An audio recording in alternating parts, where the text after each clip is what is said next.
நான் தான் இட்டாச்சி உச்சிஹா. நான் சிசியோட சேர்ந்து உங்களை பொழக்க போறேன். இந்த உச்சிகா அவங்களோட அதிர்ஷ்டத்தை தவிர்க்கவும் மீறவும் தயங்கவே மாட்டாங்க. அந்த பொடி பையன் எங்களோட மோத போறானா? இந்த ஃபவுண்டேஷன்ல இருந்து எங்களை எதிர்க்க ஒரு குணோய்ச்சியா? சீக்கிரமா உன்னோட நண்பனை தடுத்து நிறுத்தி இல்லனா இறந்துருவா. அதனால பின்வாங்க. உச்சிஹாவை குறைச்சி எடை போடாதீங்க.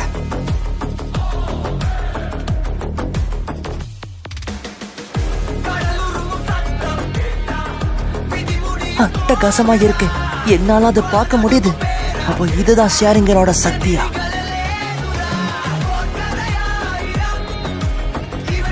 ஒரு போருக்கு போறதுக்கு சரியான வழியோ தவறான வழியோ இல்ல.